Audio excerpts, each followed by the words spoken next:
گناہ گونگے نہیں ہوتے اور نہ ہی بہرے ہوتے ہیں۔ جب بھی انہیں موقع ملتا ہے تو یہ مکافات عمل کی لاٹھی ہاتھ میں پکڑ کر گنہگار کے سر پر برس پڑتے ہیں، اور یہ خدا کی وہ لاٹھی ہوتی ہے جو بے آواز ہوتی ہے، اور جب یہ لاٹھی برستی ہے تو انسان کے ہوش ٹھکانے پر لگا دیتی ہے۔ جب دل بے سکون ہو، جب دل بے اطمینانی کا سبب بنا ہوا ہو، جب سکون کی کمی محسوس ہو رہی ہو، جب آدھی رات کو نیند بھی نہ آ رہی ہو، جب کروٹیں بدل بدل کر تھک جاؤ تو فوراً توبہ کر لینا، کیونکہ کچھ گناہ ایسے ہیں جو انسان کو سکون کی نیند نہیں سونے دیتے، جو انسان کو سکون کی سانس نہیں لینے دیتے۔ ان گناہوں سے توبہ کر لینا۔ رسول کریم صلی اللہ علیہ وآلہ وسلم نے فرمایا، صحابہ میں اللہ کا حبیب ہوں، میں اللہ کا حبیب ہوں۔ پھر فرمایا جو جوان جوانی میں توبہ کرتا ہے وہ بھی اللہ کا حبیب بن جاتا ہے۔ جوانوں آؤ اللہ کے حبیب بن جاؤ، مدینے والے کے دوست بن جاؤ۔ جب تم اپنی ساری زندگی مالک کے نام کر دو گے تو پھر وہ ساری دنیا تمہارے نام کر دے گا، پھر وہ سارا جہان تمہارے نام کر دے گا، پھر تم دنیا میں بھی کامیاب، پھر تم آخرت میں بھی کامیاب۔ پہلی امتوں میں سے جو لوگ گناہ کرتے تھے، جھوٹ بولتے تھے، زنا کرتے تھے تو ان کی شکلیں بدل جایا کرتی تھی، ان کی شکلیں بگڑ جایا کرتی تھی۔ جو لوگ جھوٹ بولتے تھے ان کی پیشانی پر لکھ دیا جاتا تھا کہ یہ جھوٹا ہے، اس نے فلاں جھوٹ بولا ہے۔ جو لوگ قتل کرتے تھے ان کی پیشانی پر لکھ دیا جاتا تھا کہ اس نے فلاں کو قتل کیا ہے، اور ہر آنکھ پیشانی پر لکھی ہوئی تحریر نہیں پڑھ سکتی تھی۔ اس دور کے جو رسول ہوتے تھے، جب اس گنہگار انسان کو نبی کے سامنے لایا جاتا تھا تو نبی کی آنکھ اس کی پیشانی پر لکھی ہوئی تحریر پڑھتی تھی کہ اس نے کون سا ایسا گناہ کیا ہے کہ یہ شکل سے بے شکل ہو گیا، اس کی صورت بد صورتی میں تبدیل ہو گئی، اس کی شکل بگڑ گئی ہے۔ آؤ میں تمہیں پچھلے زمانے کے دور کی ایک عبرتناک کہانی سناتا ہوں۔ عبرتناک کہانی سنانے کا مطلب یہ ہے، مقصد یہ ہے کہ ہو سکتا ہے وہ عبرتناک واقعہ تمہاری زندگی بدلنے کا ذریعہ بن جائے، تمہاری زندگی میں انقلاب لانے کا ذریعہ بن جائے۔ ہو سکتا ہے وہ واقعہ تمہیں توبہ کرنے پر مجبور کر دے۔ سنیے وہ عبرتناک واقعہ۔ پچھلی امتوں میں سے ایک نبی تھے، کچھ لوگ کہتے ہیں کہ وہ موسیٰ علیہ السلام کا دور تھا، کچھ لوگ کہتے ہیں کہ وہ شیش علیہ السلام کا دور تھا۔ ان دونوں میں سے کسی ایک کا دور تھا، کیونکہ ہر دور کسی نہ کسی نبی کا دور ہوتا ہے، ہر دور کسی نہ کسی رسول کا دور ہوتا ہے، اور ہمارا جو دور ہے، ہمارا جو زمانہ ہے، یہ محمد مصطفیٰ کا زمانہ ہے۔ آج سے 1400 سال پہلے سے لے کر رسول کریم صلی اللہ علیہ وآلہ وسلم کی ولادت باسعادت سے لے کر آج تک، اور آج سے لے کر قیامت تک یہ زمانہ محمد مصطفیٰ کا زمانہ ہوگا۔ کتنے خوش نصیب لوگ ہیں ہم کہ محمد مصطفیٰ صلی اللہ علیہ وسلم کے زمانے میں ہماری پیدائش ہوئی، اور ہم آپ کے زمانے میں سانسیں لے رہے ہیں، اور آپ کے زمانے میں ہی ہمیں موت آئے گی۔ دعا کرو اللہ تعالی ہمارا خاتمہ ایمان پر فرمائے۔ امام الانبیاء کے غلاموں، کسی نبی کے دور میں ایک اللہ والا رہتا تھا، وہ لوگوں کو دین کی تبلیغ کرتا تھا، وہ اللہ کا پیغام سناتا تھا، لوگوں کو سیدھا راستہ دکھاتا تھا، صراط مستقیم پر چلنے کی دعوت دیتا تھا۔ اس اللہ والے کا ایک بیٹا تھا جو عیاش تھا۔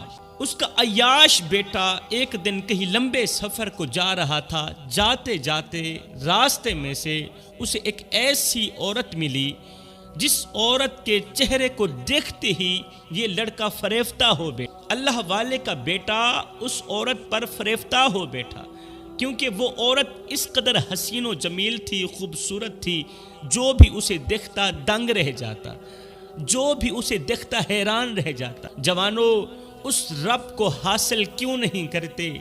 اس رب کو راضی کیوں نہیں کرتے؟ اس رب کو تلاش کیوں نہیں کرتے جو حسینوں کا حسین ہے، جو حسن کا بادشاہ ہے، جس نے حسن کو پیدا کیا؟ وہ حسن اس قدر حسین ہے، اور حسن بنانے والا کس قدر حسین و جمیل ہوگا۔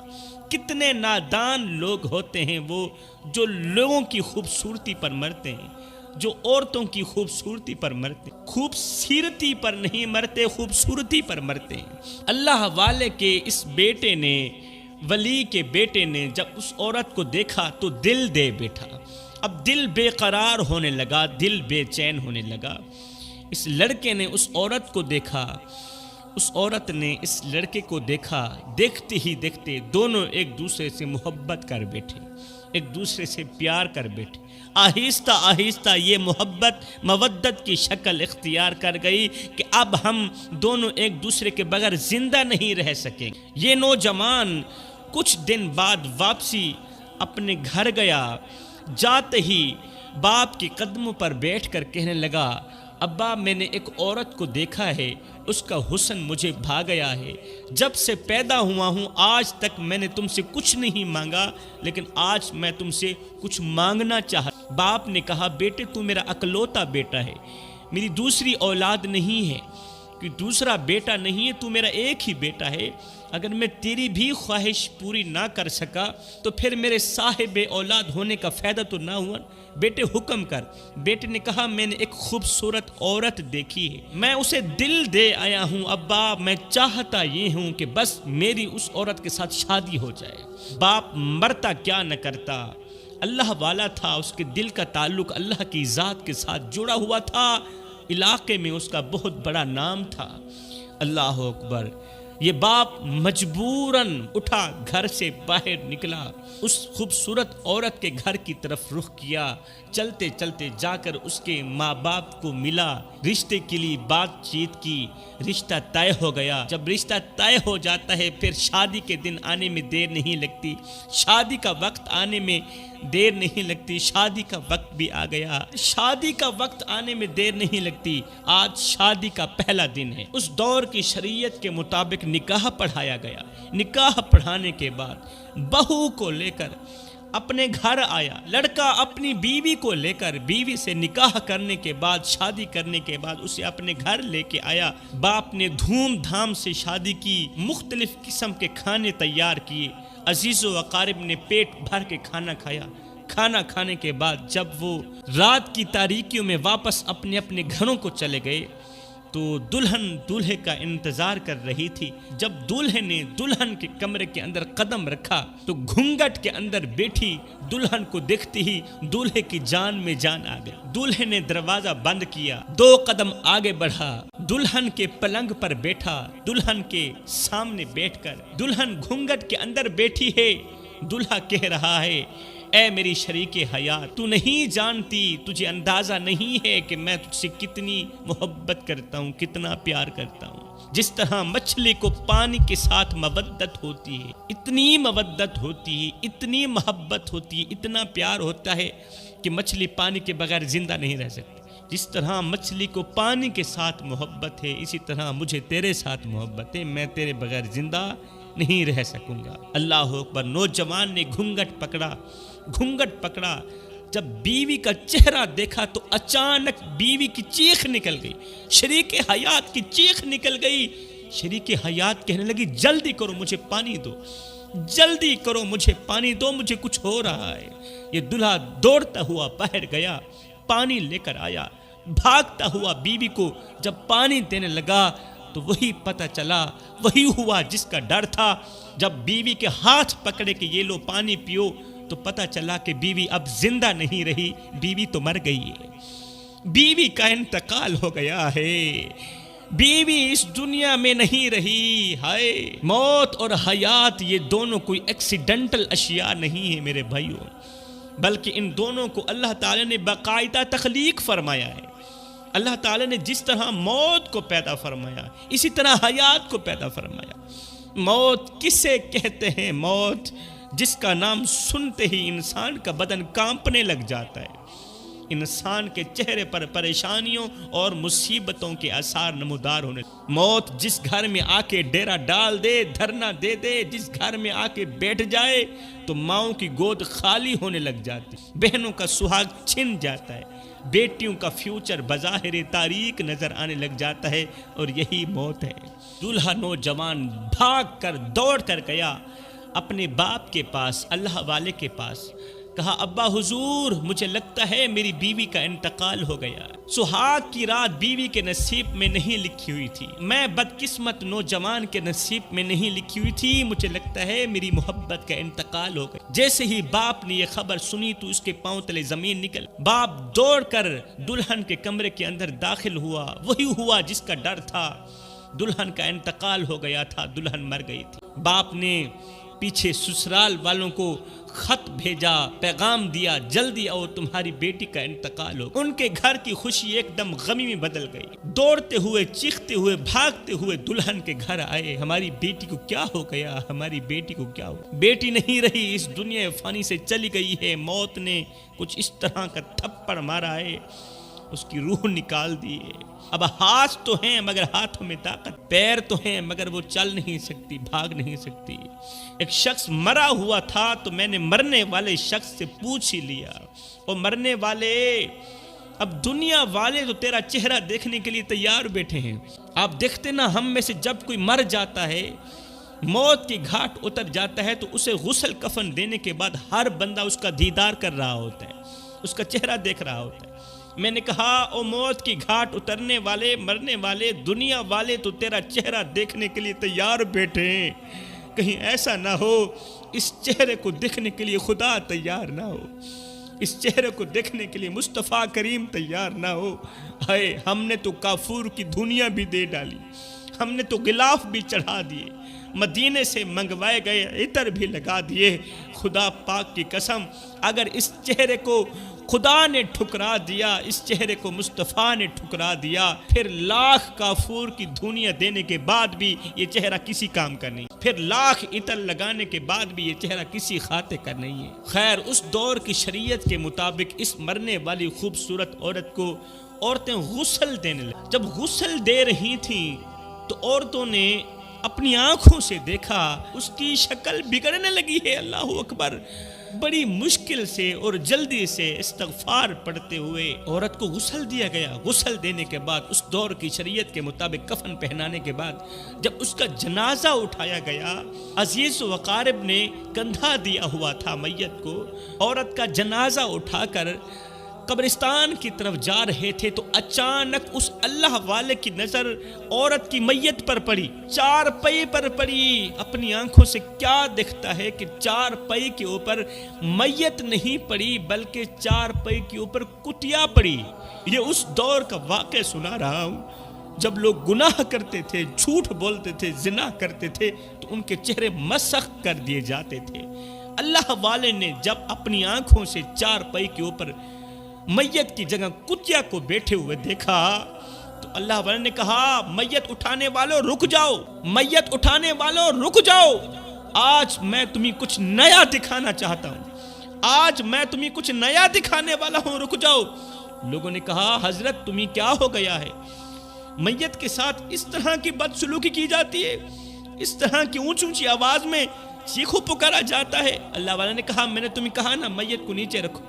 جب چار پئی کو نیچے رکھا گیا تو لوگوں نے اپنی آنکھوں سے دیکھا، دیکھتے ہی دیکھتے سب لوگ استغفار پڑھنے لگے کہ چار پئی کے اوپر لڑکی نہیں تھی، لڑکی کی میت نہیں تھی، لڑکی غائب تھی، مگر وہاں پر ایک کتیا بیٹھی ہوئی تھی۔ عزیز و اقارب نے پتھر اٹھائے کتیا کو مارنے، جب کتیا پر بے حد ظلم کیا گیا تو کتیا کو میرے اللہ نے بولنے کی طاقت عطا، وہ چاہے تو ناممکن کو ممکن بنا سکتا ہے۔ اللہ تعالیٰ نے اسے بولنے کی توفیق دی، بولنے کی طاقت دی، اسے زبان عطا فرمائی۔ کتیا نے کہا لوگوں مجھے کیوں مار رہے ہو، مجھ پر کیوں ظلم و ستم کے پہاڑ توڑ رہے، اور میں کسی کی طرف سے نہیں بھیجی گئی، میں تو اللہ کی طرف سے بھیجی گئی، کسی بندے کی طرف سے میں یہاں نہیں بھیجی گئی، میں اللہ کی طرف سے بھیجی گئی ہوں، تم مجھے کیوں مار رہے ہو؟ لوگوں نے کہا تو کون ہے؟ اس نے کہا میں کتیا نہیں ہوں بلکہ میں تو وہ گناہ ہوں جو یہ لڑکی دنیا میں کر کے آئی ہے، میں وہ گناہ ہوں جو یہ لڑکی دنیا میں بڑے شوق سے کرتی تھی۔ اب اس اللہ والے نے کتیا سے مخاطب ہو کر پوچھا اے کتیا بتا تو صحیح میری بہو کون سے گناہ کرتی تھی؟ میری بہو تو شادی کی پہلی رات ہی فوت ہو گئی، اس نے کون سے ایسے گناہ کیے؟ تو اس کتے نے کہا لوگو، یہ لڑکی 3 گناہ بڑے شوق سے کرتی تھی، 3 گناہ بڑے شوق سے کرتی تھی، ان 3 گناہوں نے اسے عبرت کا نشانہ بنایا، دنیا والوں کے سامنے اسے رسوا کیا، ذلیل کیا، خوار کیا، سب کچھ کرنا، یہ 3 گناہ کبھی نہ کرنا۔ اللہ والے نے پوچھا بتاؤ میری بہو کون سے ایسے گناہ کرتی تھی؟ تو اس کتے نے کہا اس کا پہلا گناہ یہ تھا کہ اس کا جو باپ تھا نا، وہ دودھ کا کاروبار کرتا تھا، دودھ بیچتا تھا، مگر یہ لڑکی باپ کو بتائے بغیر، باپ سے پوچھے بغیر چوری لک چھپ کے دودھ کے اندر پانی ڈالا کرتی تھی، اس لیے کہ باپ دن بھر کی کمائی اپنی بیٹی کے ہاتھ میں رکھتا تھا، اسی لڑکی کے ہاتھ میں رکھتا تھا، اور اس سوچ کی بنیاد پر یہ لڑکی دودھ کے اندر پانی ڈالتی تھی کہ آج زیادہ پیسے ملیں گے، دودھ میں پانی ڈال کر جب دودھ کی مقدار بڑھاؤں گی تو زیادہ پیسے آئیں گے۔ اللہ اکبر، ہم میں سے کتنے لوگ ہیں جو اس طرح کی حرکتیں کرتے ہیں، اس طرح کے گناہ کرتے ہیں؟ کتنے لوگ ہیں جو ڈنڈیاں مار رہے ہیں، کتنے لوگ ہیں جو سونے کو چاندی کو سونا بنا کر بیچ رہے ہیں؟ کیا یہ گناہ نہیں ہے؟ کیا منہ دکھاؤ گے مرنے کے بعد اللہ کی ذات کو؟ کیا منہ دکھاؤ گے مرنے کے بعد مدینے والے کو؟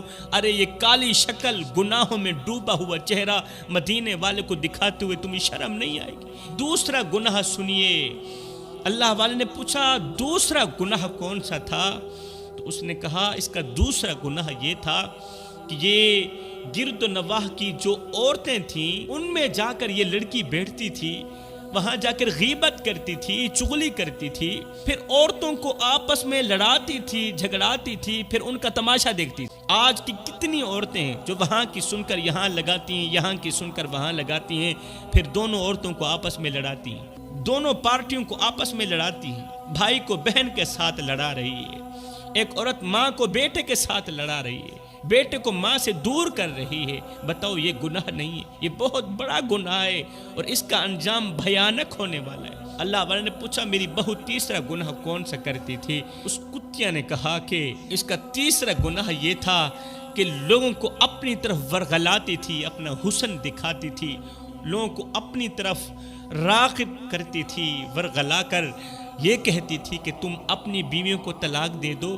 تم میرے جیسی حسین و جمیل عورت سے شادی کر لو، میں تم سے شادی کرنے کے لیے تیار ہوں، لہٰذا پہلے تو اپنی بیوی کو طلاق دے۔ وہ نادان مرد اس عورت کے چنگل میں پھنس کر وہ اپنی بیوی کو طلاق دے دیتا تھا، اور جب اس سے شادی کی باری آتی تھی تو یہ کہتی تھی میں تم سے شادی نہیں کرتی، تو میرے لائق ہے، بھلا تو میرے قابل ہے، میں کتنی بڑی حسین و جمیل ہوں، تو میری جتی کے برابر بھی نہیں ہے۔ مطلب یہ رشتے ناتے توڑتی تھی، میاں بیوی جیسے رشتے کو ہمیشہ کے لیے ختم کر کے یہ خوشی محسوس کرتی تھی، یہ اس کا کھیل تھا۔ ان 3 گناہوں کی وجہ سے آج یہ دنیا والوں کے سامنے ذلیل و رسوا ہو گئی، آج یہ تباہ و برباد ہو گئی۔ اب میں تم سے پوچھنا چاہتا ہوں میرے بھائیو، پہلے زمانے کی وہ عورت جو 3 گناہ بڑے شوق سے کرتی تھی، مجھے بتاؤ آج کل کی ہماری عورتیں ان 3 گناہوں سے پاک ہیں؟ ہماری عورتیں اس طرح کے گناہ نہیں کرتی؟ اب چاہیے تو یہ تھا کہ ان کی شکل بھی بگڑ جاتی، چاہیے تو یہ تھا کہ ان کی خوبصورتی بدصورتی میں بدل جاتی، چاہیے تو یہ تھا کہ یہ عورتیں بھی لوگوں کے سامنے ذلیل و خوار ہو جاتی، تباہ و برباد ہو جاتی، مگر اللہ نے فرمایا نہیں، گنہگار ہی صحیح، بدکار ہی صحیح، یہ امت کس کی ہے؟ آئے ہے یہ امت کس کی ہے؟ میں نے تو اپنے محبوب کو دیکھنا ہے، اس امت کو تو نہیں دیکھنا، امت کے گناہوں کو نہیں دیکھنا، میں نے تو اس رات کو دیکھنا ہے جس رات میرا محبوب جناب حضرت محمد مصطفیٰ صلی اللہ علیہ وآلہ وسلم پوری رات مصلی پر کھڑا رہا، قیام میں کھڑا رہا، رکوع میں کھڑا رہا، پوری رات سجدوں پہ سجدے کرتا رہا۔ جب میں رب کی رحمت عروج پر آئی، جب کچھ مانگنے کی باری آئی تو میرے محمد نے اپنی تو بات ہی نہیں کی، میرے محبوب نے اپنی تو بات ہی نہیں کی، جب بھی کچھ مانگا ہے تو امت کی بخشش کے لیے دعا ہی مانگی، اللہ میری امت کو بخش دینا اور میری امت کو دنیا میں ذلیل و خوار مت کرنا، میری امت کو دنیا میں تباہ مت کرنا، دنیا میں بے عزت مت کرنا، دنیا کی بے عزتی سے، ذلیل و خواری سے، رسوائی سے میری امت کو بچا لینا، اور یہ صدقہ ہے عربی لجپال کا۔